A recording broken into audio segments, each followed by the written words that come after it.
Fight! Mortal Kombat 11 is the culmination of 27 years of glorious fighting game goodness. It's a package of two halves, an incredibly awesome story mode and super tight fighting mechanics, mixed with a brutally unrewarding grind for cosmetics. MK11 is an amazing game, somewhat damaged by the modern effects of games as a service.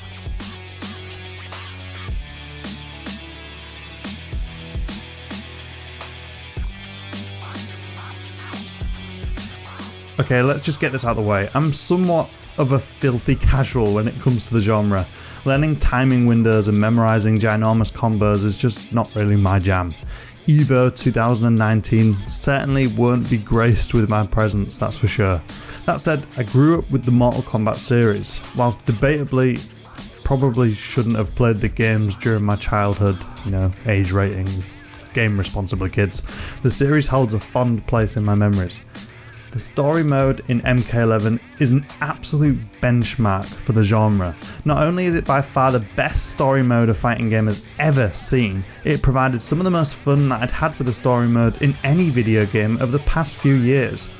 The game's villain, Kronika, is looking to rewrite history in order to destroy Raiden and his influence. The result of her attempting to do so is a bunch of old versions of characters meeting more recent versions of themselves. It's great. It allows developer NetherRealm Studios to bring back a bunch of classic characters for a heavy hit of nostalgia, whilst at the same time justifying regular explanations of what's happened previously in the MK universe for any new players who haven't followed the series. It's pretty perfect stuff. You play through a bunch of incredibly well produced and framed cutscenes which seamlessly merge into player controlled fights. It's very similar to what we saw in the developer's previous work with Injustice 2, but better.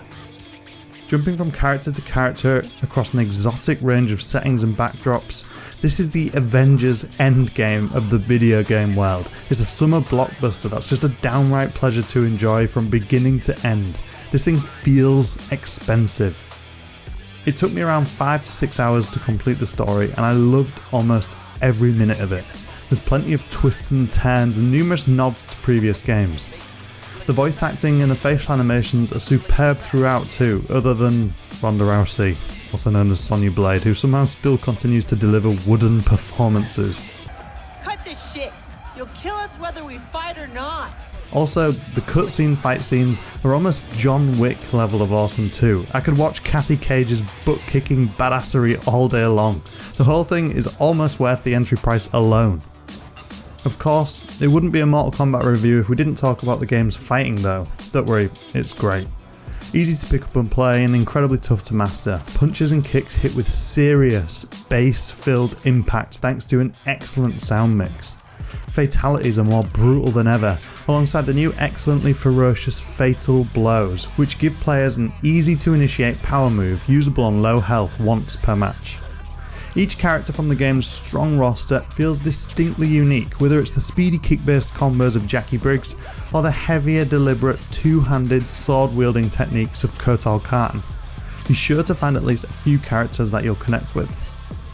The game's tutorial mode is a stroke of genius too. You choose from a range of basic, advanced, offensive, defenses and character-specific tutorials which explain every single element of the game's deep fighting mechanics in detail before tasking you with carrying it out.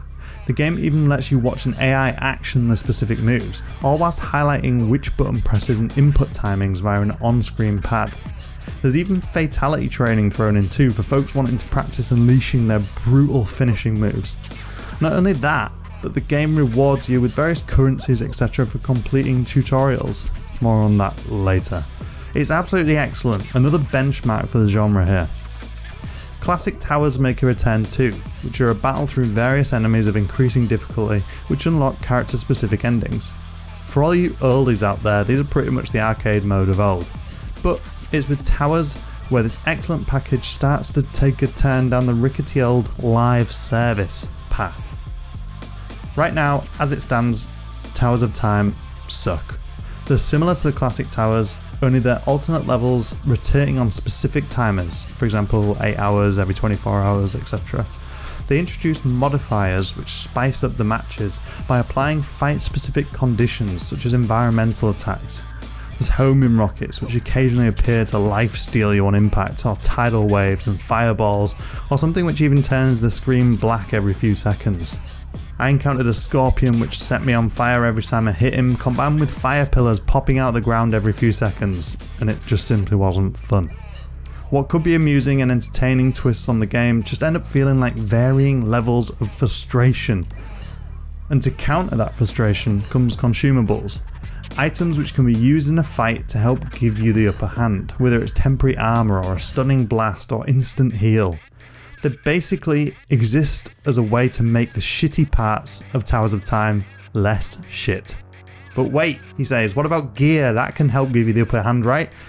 Well, gear also kinda sucks right now as well. Each character has 3 gear slots based on their equipment, such as Scorpion's sword, mask or spear. For each of these slots, you can find around 30 pieces of cosmetic gear for each. Some of which are simply recolours of others, but others which alter the style of the character significantly. So that we're keeping count, that's around 90 pieces of gear per character. Now, bear with me here whilst I try and explain this. Each of the pieces of gear have slots on them which you can fit augments into. To unlock these slots, you have to win multiple matches with that gear equipped on that character, to then level up the individual piece of gear. These augments provide bonuses such as additional damage, XP, resistance to various elements, etc. However, the bonuses only apply to single player or AI matches, so no competitive modes here. Now, if that wasn't convoluted enough, it must mean that it's straightforward to unlock the augments, right? Surely? Welcome to the Crypt, a place where loot boxes go to die. It's as if someone at the developer said, what if we made loot boxes into their own game mode? That'd be awesome, right? Wrong. The Crypt takes place on the infamous MK legend Shang Tsung's island. You'll play as a character in third person running around the island, interacting with various puzzles and utilising found equipment to open up new areas. It's riddled with cool old Mortal Kombat references, and the act of progressing through the island itself is fairly fun. That is, until you realise every new area that's opened up is basically just window dressing for loot boxes. Each section of the island features a bunch of chests lying around which can be opened with one of the game's various currencies, coins, hearts or souls. Whilst creative director Ed Boon was quick to point out that the loot inside loot boxes isn't random, the location of said boxes is. The loot table for each area will be the same for all players, but the location of those loot boxes will be randomised. He also famously stated the game categorically wouldn't contain loot boxes, which I'd strongly argue is false. Basically, the whole thing is dramatically unrewarding. These loot boxes can't be purchased with real money, however, but they are absolutely riddled with filler. From augments for characters that you don't play, consumables, icons and more, there's plenty of obvious filler stuff here. The game actually has a bunch of solid cosmetics to unlock though, from gear itself to character skins, of which there's about 60 per character, multiple entry cinematics, finishers, combat card backgrounds and more. There is a ton to unlock here, a ridiculous amount. The only problem is the main method to unlock said items, the Crypt, is horrendously unrewarding and an unfulfilling grind. I spent over 220,000 coins, which took me plenty of hours to earn, solely on the expensive chests, as these chests guarantee to include better loot. The only problem is I wasn't rewarded with a single item for the handful of characters I play and care about. Not any augments, not any cosmetics, nothing. And this just downright sucks. There is a Fortnite style rotating shop however, so if you did fancy purchasing that sweet cosmetic with real money, you can always pay £6 for the privilege of a profile photo. Cool? I don't mind the idea of a bunch of cosmetic unlocks, but what I do mind is just how unrewarding this whole thing feels. The Crypt, in combination with the Towers of Time, just feel designed to be a giant time sink. The game never seems like it's nudging me to actually spend more money, which I do appreciate, but instead feels like it's been specifically built to keep players grinding away for weeks and months on end in the hope that they might end up spending money. It's worth noting that the developer has stated that they're looking into making the two modes more rewarding and the Towers of Time less brutally difficult. Right now though, who knows what that actually means. In fact, by the time this review goes up, they might have already made that change. It's a shame because both these modes could be great, they sound good on paper and in concept they are a good idea, but instead they end up completely souring the entire experience. MK11 feels like both the pinnacle of fighting games whilst at the same time reaching the heights of some of the worst influences seen from the live service trend, spreading its infectious scourge over the industry lately. The story is amazing, I can't sing its praises enough. The fighting feels refined and satisfying, the graphics are awesome, and the production values throughout the entire package are staggeringly great. If you simply were going to play through the tutorials, the story, the classic towers, and dipping in and out of the enjoyable local and online versus modes, then you will have a blast with MK11. Not only that, but I'd argue that you wouldn't even feel shortchanged in the slightest either. There's more than enough content here across these modes to keep you busy. It's this reason why Mortal Kombat 11 feels so difficult for me to place a score onto. If, however, you did delve into the Towers of Time and Crypt, I'd argue that these modes significantly detriment the experience to the point where they impact negatively on the overall package. The gear and the augment system just feel like a pointless time sink right now. Something which literally only seems to exist in an attempt to keep players playing for longer.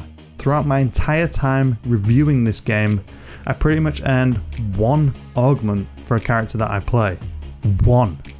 Together it all gives off a pretty gross vibe. Will NRS fix these issues? Possibly. Should they be called out for it? Definitely. Is MK11 worth buying? Sure, absolutely.